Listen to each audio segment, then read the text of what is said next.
Kefa TV. Kefa TV.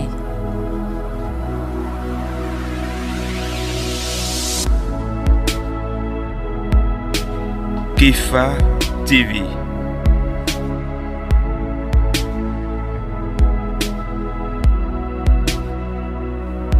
Téléspectateurs de Kefa TV, bonjour. Nous avons l'honneur et le plaisir de recevoir l'une des figures emblématiques de l'Église catholique de Côte d'Ivoire. Il est laïque, il est père heureux et père de famille, père d'une famille biologique et père d'une grande famille spirituelle. C'est le frère Jean-Emmanuel Clément Akobé. C'est un leader. Justement, c'est ce monsieur-là qui, avec son organisation, crée un mouvement d'hommes, une marée humaine qu'on appelle Forum. Aujourd'hui en Côte d'Ivoire, père, c'est comme ça qu'on vous appelle, hein, padre,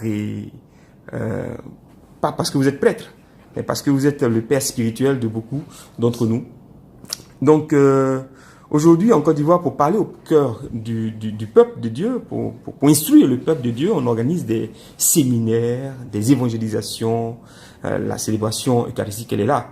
Mais aujourd'hui, de plus en plus, on organise des forums. C'est quoi la différence entre un séminaire et un forum?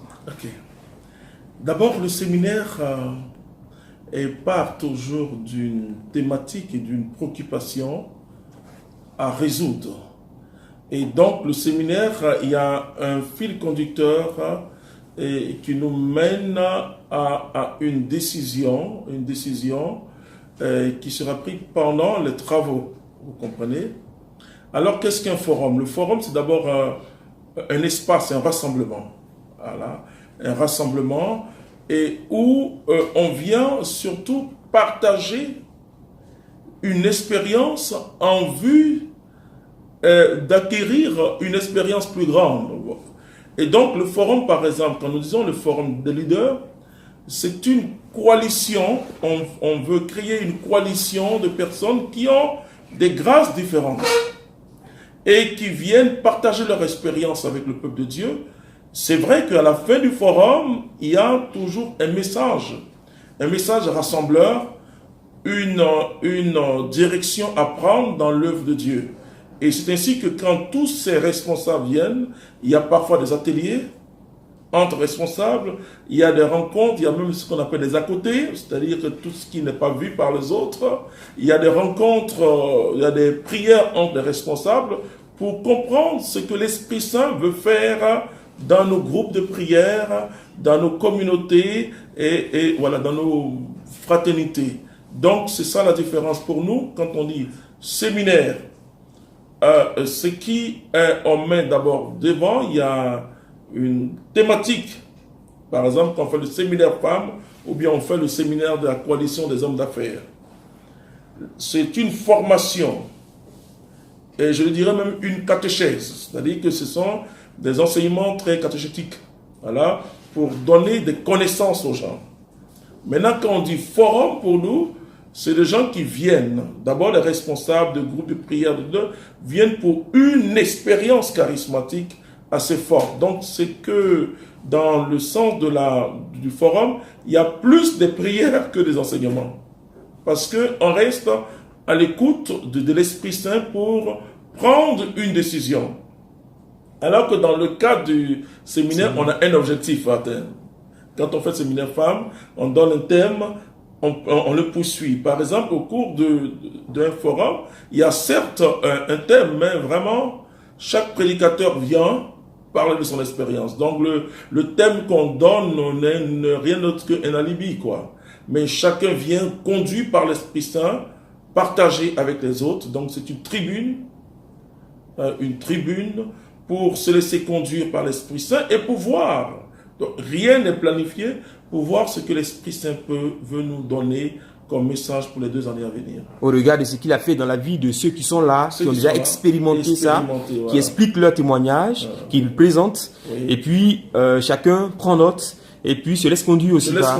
D'accord. Est-ce qu'il y a des outputs? Est-ce qu'il y a des romans qui sont mis à la disposition, des écrits qui sont mis à la disposition de l'Église, du peuple de Dieu et de l'Église, de sorte à ce qu'on puisse dire de l'Afrique, on a organisé des séminaires, voici ce qu'on a retenu. De l'Afrique, on a organisé des forums de leaders, voici ce qu'on a retenu, qu'on met à la disposition de Rome, pour que Rome examine déjà à la disposition de l'Église d'Afrique, et puis après, ou alors de Rome, je ne sais plus trop, mais si c'est un forum international, c'est à la disposition donc de Rome. Et comme vous qui êtes le fondateur de cette chaîne, vous êtes communautaire, donc je vous confie ce travail, mais il y a un travail qui est fait par l'équipe presse de la communauté, l'équipe de communication, et un résumé, si on veut voir, de tout ce que nous vivons. Voilà. Mais votre question m'intéresse un peu plus, donc on peut approfondir ça dans ce sens.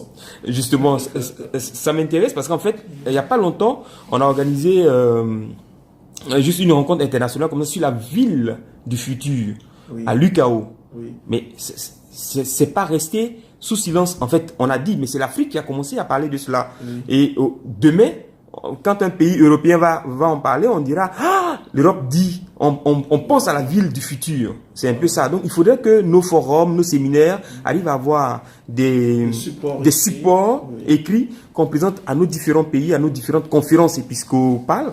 Et puis après, ces conférences-là vont essayer de s'appuyer dessus pour des synodes éventuels, pour qu'on puisse évoluer. C'est vrai que Rome nous donne des instructions, mais si nous, d'ici, on réfléchit, instruit par le Saint-Esprit, on propose, ça pourrait aller. Non, c'est très bien ce que vous dites parce que l'un des caractères du forum, c'est de mettre évangile et développement ensemble. C'est-à-dire que, donc, il y a des ateliers, par exemple, vous verrez les ateliers conduits par les évêques, Monseigneur Touabli et puis Monseigneur Lesoutier. Et par exemple, Monseigneur Lesoutier va parler de l'évangélisation, mais Monseigneur Touabli va parler de l'incompatibilité un peu entre ceux qui sont dans les sciences occultes et l'Église catholique. Ce sont des choses fortes. Mais il y a aussi des réflexions sur le développement. Parce que si l'évangélisation reste en air, comme je dis, si nous n'avons pas les pieds sur terre, moi je dis toujours chrétiens, ayez les pieds sur terre et le cœur tourné vers Dieu, mais les pieds doivent être sur terre parce que Jésus ne nous dit pas de quitter le monde, il dit vous êtes dans le monde mais vous n'êtes pas du monde. Voilà, donc c'est vrai qu'on va écrire et faire des propositions parce que contrairement à ce que beaucoup croient, hein, l'Église, ça ne vient pas de la tête. Tout ce que l'Église, là on vient de fêter la Vierge Marie, et le dogme sur l'Assomption ne vient pas de la tête. C'est l'expérience que les fidèles ont vécue. Que la hiérarchie retient et reconnaît qu'il y a quelque chose et essaie de théoriser cette expérience et proclame un dogme. Voilà. Comme une vérité de la foi, voilà. Mais c'est des choses qu'on vit d'abord. C'est pas la hiérarchie qui prend ces décisions, c'est l'Esprit Saint et le peuple il y a une vie d'abord. Donc c'est sûr que avec tout ce parcours, et je vous donne seulement un exemple, quand on a fait pour la Belgique, on était reçu par l'Union européenne. Vous savez ce qu'on a dit à l'Union européenne, dans cette grande salle que le chef d'État vend, on leur a dit, nous vous demandons une seule chose pour l'Afrique. Alors, ils s'attendaient à beaucoup de choses, hein. De ne plus aider. Nous vous demandons une seule aide, ne nous aidez plus. Parce que vos aides n'ont pas arrangé l'Afrique, ont entraîné la corruption. Mais je vous assure qu'ils étaient tellement étonnés que des Africains disent « On a besoin d'une seule aide de votre part, c'est de ne plus nous aider. » Voilà. L'Afrique va s'en sortir par elle-même.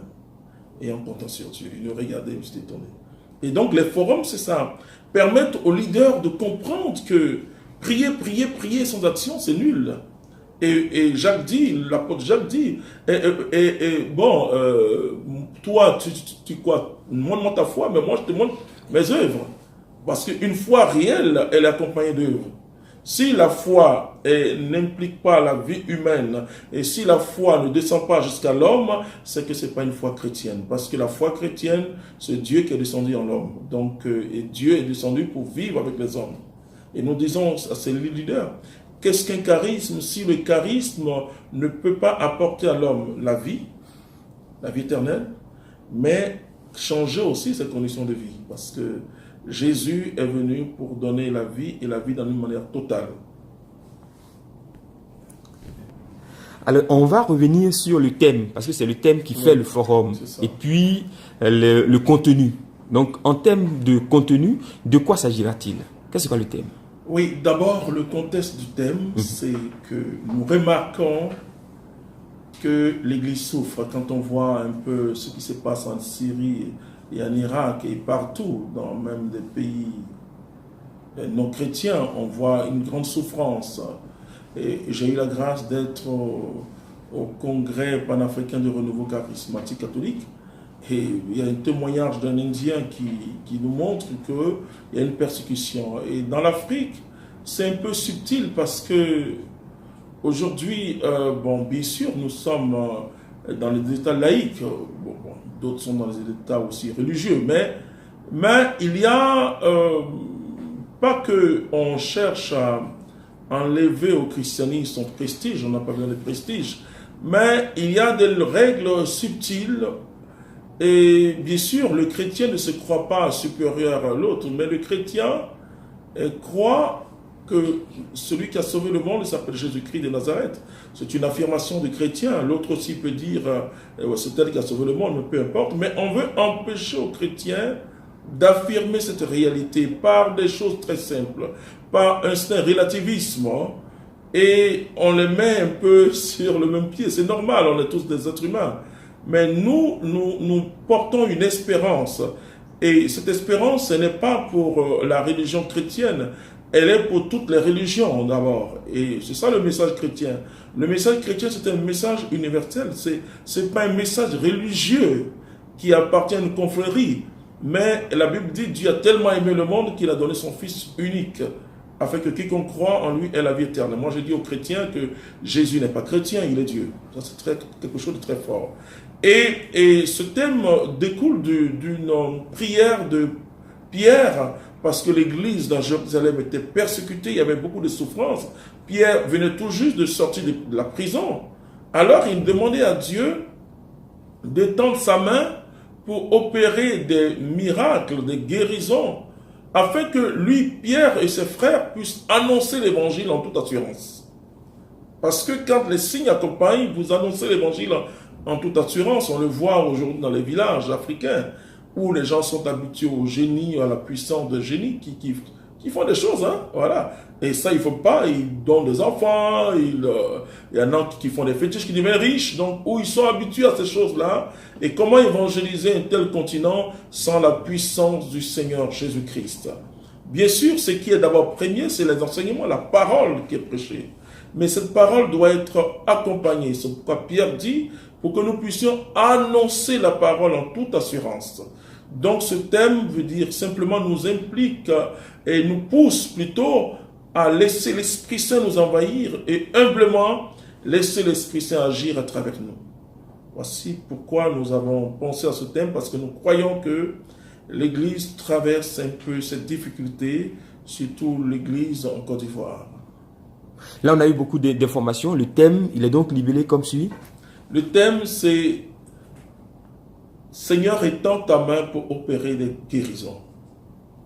Étends ta main pour opérer des guérisons. Voilà. Guérison physique, psychique, morale. Et aussi guérison sociétale, je le dirais, pour à l'intérieur de la société apporter la saveur de Dieu, guérir la société. Guérison de nos nations. C'est-à-dire guérison, dans le mot guérison, il y a salut, c'est le mot sozo, salut, restauration de nos nations, restauration de la personne humaine. Il y a trop de gens qui souffrent. Il faut que le Seigneur vienne par son Esprit Saint guérir ces personnes de leur misère et pour que ces personnes aussi puissent chanter les cantiques de Dieu. Faites-nous rêver, ça va se faire dans une ambiance. Il aura donc au programme. Oui, au programme, il aura des grandes louanges. Wow. Donc imaginez-vous entre 8000 et 10 000 personnes qui lèvent les mains et qui célèbrent le Seigneur. Et ça va se faire avec vraiment les cantiques, un chœur extraordinaire qui va nous conduire et des prédicateurs qui vont nous donner des enseignements, comme je peux le dire, des enseignements qui vont jaillir de leur relation avec Dieu, parce que c'est le témoin. Et ce ne sont pas des enseignements doctrinaux forcément, même si nous restons rigides en ce qui concerne les enseignements pour que la doctrine catholique ne soit pas écorchée, mais ce sont des personnes qui viendront donner leur expérience de Jésus-Christ, vous voyez, et c'est ça qui fait rêver. Quand quelqu'un te dit, écoute, le Seigneur m'a réveillé à 4 heures du matin pour prier par rapport à tel sujet, tu te dis, mais si Dieu parle à mon frère, c'est que Dieu pourra me parler. Alors Dieu va se servir de ses humbles serviteurs, de ses humbles servantes, et pour réagir contre tout ce que le démon essaie de donner comme fausse doctrine d'abord à l'humanité, qui essaie de donner une fausse manière de bonheur, c'est-à-dire qu'il trompe le bonheur. Le bonheur, c'est pas avoir des choses, mais le bonheur, c'est avoir une personne qui s'appelle Jésus-Christ de Nazareth, et dit qu'à partir de Jésus, si tu as le royaume, le reste, la Bible appelle le reste, te sera donné en surabondance. Et donc, des enseignements, une effusion du Saint-Esprit, qui va te permettre, toi, mon frère, qui nous suit à travers cette télévision, qui va te permettre d'œuvrer pour Dieu. Moi qui te parle, c'est parce que j'ai expérimenté le Saint-Esprit que j'annonce Jésus-Christ. Donc toi aussi, et Dieu, il n'a pas de fils préférés. Nous sommes tous ses enfants préférés. Il suffit de t'ouvrir. Il a des fils qui le préfèrent. Tu comprends la différence? Et donc, toi aussi, tu peux commencer à annoncer Jésus-Christ. Bien sûr, il faut te faire suivre. Hein? C'est ce que je dis toujours, il faut te faire suivre. Alors, quand tu vas annoncer Jésus-Christ, tu vas voir la misère du monde et ta vie va changer. Quand j'ai annoncé Jésus-Christ, et là j'ai vu la misère du monde. J'ai vu des gens qui souffrent dans le foyer, des enfants qui se retrouvent sans père et blessés par leurs parents, qui sont dans la rue. J'ai vu la misère humaine que quand j'ai commencé à annoncer Jésus-Christ. Alors ce sera un forum. Et il y aura aussi, pour ceux qui aiment la belle ambiance des jeux de lumière, une décoration extraordinaire. Donc imaginez simplement l'Esprit Saint en train d'agir et 10 000 personnes qui lèvent la main et qui prient pour ta nation. Toi qui es ivoirien, laisse-moi te dire que si 10 000 personnes lèvent les mains et pour crier vers Dieu, donne-nous la paix, et que 2020 soit une bénédiction, non pas un chaos, crois que Dieu va le faire. Alors, tu n'as aucune raison de ne pas venir.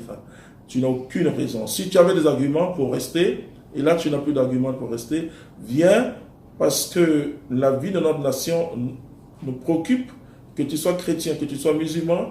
Viens mon frère, ma soeur, nous allons louer Dieu et Jésus-Christ va te bénir. Amen. Vous aurez tout à l'heure, donc en bas de l'écran, vous aurez les contacts pour les inscriptions éventuelles, pour les réservations, parce que c'est une organisation qui est ficelée et c'est une expérience qui appartient à la communauté catholique Mère de Dieu d'amour. Donc, c'est une organisation qui est mise en place. Il ne faut pas venir dans le désordre. Et pour ceux qui suivent cette émission et qui veulent bien participer, vous aurez le contact tout à l'heure auquel il faudrait joindre l'organisation pour réserver vos places. Ça va faire combien de jours? Ça va durer combien de jours? 3 jours. 3 jours. Le vendredi 24, samedi 25 et dimanche 26. Et le dernier jour, c'est-à-dire que le dernier jour, le dimanche après-midi, on ouvre les portes du Palais des Sports et on occupe tous les parkings. Donc, même ceux qui n'ont pas pu être là au forum pendant les 3 jours, pour être là, c'est comme une évangélisation. Et Jésus, qui comble les ouvriers de la première heure comme les ouvriers de la dernière heure, va te combler. Est-ce qu'on aura des ateliers? Oui. Est-ce que des évêques vont participer? Oui, des évêques vont participer. Il y a Monseigneur Touabli, il y a Monseigneur Alexis, non, Monseigneur Lesoutier qui seront là, donc Monseigneur Touabli et Monseigneur Lesoutier qui seront là. C'est 2 évêques vraiment qui sont très très très proches de la communauté et qui interviennent à chaque fois que nous évangélisons et à chaque fois que nous organisons des gens de forum. J'étais pour 2016 à Ouagadougou avec Monseigneur Touabli et son enseignement a béni le peuple de Dieu. Alors viens, ce sont des hommes de la parole, ce sont des hommes de bénédiction, parce que quand un évêque vous bénit, nous autres, quand on prie pour vous, nous on prie pour vous, mais c'est eux qui vous bénissent. Alors quand un évêque te bénit, tu es sûr que ta bénédiction est entrée dans ton cœur. Hein? Tu peux même ne pas te laver. Quand on fait, quand on fait un forum de leaders, c'est des leaders expérimentés qui viennent. Et puis, ils donnent leur expérience. Oui. Mais on attend pour la prochaine édition que cette expérience donne des fruits. Pour ce forum-ci, qu'est-ce que vous avez en vision? Quel est votre rêve? À quoi est-ce que vous pensez? Oui. Qu'est-ce que vous voulez atteindre? C'est vrai, on a parlé de maladie. La fille est très malade, donc on a besoin de guérison, peut-être. Oui, pour moi, cette vision, la vision que je porte pour ce forum, c'est qu'il y ait une nouvelle génération de leaders. Une nouvelle génération de chrétiens, pas des chrétiens qui prient, qui organisent des groupes de prière, qui organisent que des communautés, mais des chrétiens dont la vie impacte les nations. Et c'est très important. Et que dans leur domaine, même si tu es planteur, même si tu es ouvrier, même si tu es tailleur, et que ta façon de travailler impacte ta génération et impacte ton pays. Et ça, c'est mon rêve, parce que l'autre forum de 2020, ce sera à Montréal. Et je veux qu'à Montréal aussi, parce que les Africains qui seront là, qui ont été là, qui seront à ces forums-là, puissent venir témoigner eux aussi, et que ceux qui sont venus et qui ont participé puissent être aussi de très très grands leaders, parce qu'ils sont des leaders, et qui peuvent évangéliser aussi partout, parce que la Bible dit que les ouvriers sont peu nombreux. Et donc nous prions ensemble le maître de la moisson pour envoyer des ouvriers à sa moisson. Parce que partout où les hommes ont besoin d'amour, il doit y avoir un prédicateur pour leur dire Jésus vous aime. Un forum des leaders. À quand un forum pour les jeunes qui commencent parce qu'ils n'ont pas d'entreprise, parce qu'ils ne se sentent pas leaders? C'est qui le leader? Oui, comme je l'ai dit, le leader c'est d'abord le baptisé a une âme de leader, comme le dit Jean-Paul II. Mais le leader, c'est quelqu'un aussi qui porte une vision. C'est pour cela que le prophète Joël dit, vos jeunes gens auront des visions. C'est-à-dire qu'il faut que la jeunesse porte une vision. Le leader, c'est celui qui porte une vision et qui travaille pour l'accomplissement de sa vision. Parce que il y a trois sortes de visions. Il y a ce que j'appelle la vision mystique qui paraît comme une apparition où vous pouvez voir Dieu qui vous parle. Bon, ça, c'est pas donné à tout le monde. Il y a la vision charismatique qui est une intuition que vous recevez de la part du Seigneur et qui est une image. Et vous voyez quelque chose de très invisible en vous, mais vous sentez que Dieu veut faire quelque chose. Ça, c'est la vision charismatique. Et il y a une vision qui est prise comme un projet qui jaillit de votre cœur. Et quand ce projet est, ne pensez pas aux obstacles. Et ce qui fait reculer les gens, c'est qu'ils voient les obstacles, ils voient leurs limites. Et quand vous ne voyez plus votre limite, et que vous voyez, surtout quand vous êtes chrétien, que vous voyez la grandeur de Dieu, alors votre vision va se réaliser et va passer de la vision au projet, à l'accomplissement de ce projet. Voilà. Et moi, ce que je dis aux jeunes aujourd'hui, de ne pas regarder l'environnement, parce que s'ils regardent l'environnement, ils vont dire, mais je ne connais personne, je n'ai pas de parents riches, et comment je vais faire pour travailler? Et ma prière aujourd'hui, c'est que les communautés ou les paroisses soient des pôles de développement. Je l'ai donné dans ma thèse que j'ai faite, en disant qu'il faut que nos paroisses, parce que les jeunes gens qui traînent, c'est pas normal, et qu'il y ait des projets, il faut qu'on ait des visions pour notre jeunesse. Parce que si on veut que le monde change, d'abord la première personne qui doit changer, c'est nous. Ensuite, faire changer notre milieu. Si on veut que la Côte d'Ivoire change, si on veut que l'Afrique change, que chacun change sa portion de Côte d'Ivoire, sa portion d'Afrique. Et donc, que les jeunes gens ne comptent plus sur la politique, qui ne comptent plus sur la facilité, le brouteur, le broutage, c'est-à-dire qui ne puissent plus anarquer quelqu'un, qui puissent travailler de leurs mains et avoir une vision, même si tu ne gagnes pas beaucoup aujourd'hui, mais tu avances, jeune, toi qui me suis, tu avances, mais tu ne comptes pas. Et aussi, quelque chose que je veux dire pour terminer, la facilité qu'ont les hommes de Dieu de demander, de prendre l'argent à gauche, à droite, ça, c'est le plus grand chaos aujourd'hui. Pour moi, l'Afrique n'a pas besoin de ça. On ne peut pas s'enrichir dans l'œuvre de Dieu. Non. L'œuvre de Dieu consiste à enrichir les autres. à pousser les autres à travailler. C'est vrai que le Seigneur s'occupe de son serviteur, le Seigneur pourvoit, mais l'objectif d'un homme de Dieu, c'est pas lui de s'enrichir. C'est pas organiser quelque chose pour s'enrichir, mais tout ce qu'il doit faire, se dit, Seigneur, oh, que ta grâce descende pour que les hommes et les femmes s'enrichissent. Et si nous voulons une Afrique debout, d'abord les gens, on n'a pas les réfugiés dans la prière, on ne peut pas se réfugier dans la prière. Non, on se réfugie en Jésus-Christ, mais pas dans la prière. C'est pas à force de prier que les choses changent, mais c'est en acceptant Jésus-Christ comme ton sauveur et ton Seigneur. Ensuite, communiquer une vision. Donner une vision à toutes ces personnes, à toutes ces personnes qui viennent au rassemblement. Une vision en disant, écoute, c'est vrai la prière, par la prière, Dieu agit, mais écoute, comment Israël agit? Quand tu saisis la parole, mais c'est en toi, par ton effort, que Dieu bénit. Dieu bénit ce qui commence. Dieu ne bénit jamais ce qui n'a pas commencé. On veut être riche, les gens veulent être riches, mais ils ne veulent pas travailler. Ils ont des diplômes, vous leur dites, écoute, commence quelque chose. Ils ne veulent pas, ils veulent arnaquer. Non, Dieu ne bénit jamais zéro. Parce que zéro, tu mets des milliards, c'est toujours zéro. Dieu bénit ce qui a commencé, qui commence par 1, 2, 3, etc. Alors, ce forum aussi, nous portons cette vision d'un nouveau peuple chrétien. Pas des gens qui vont seulement à l'église, et puis voient un pauvre qui passe, et puis ils s'en foutent.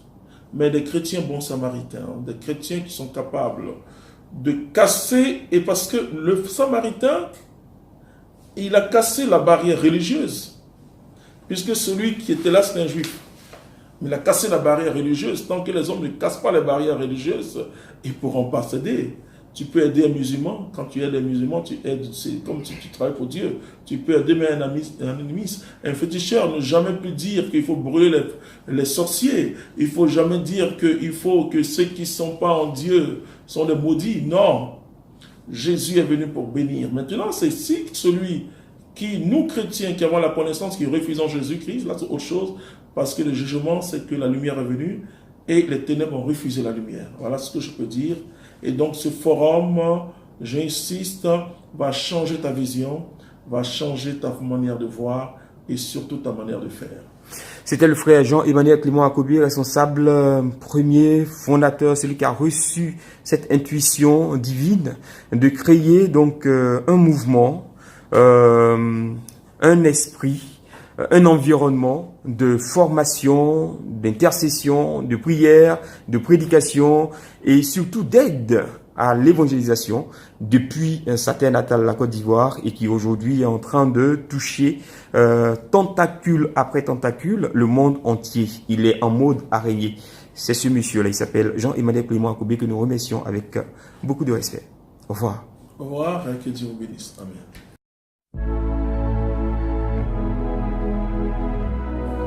Kefa TV. Kefa TV.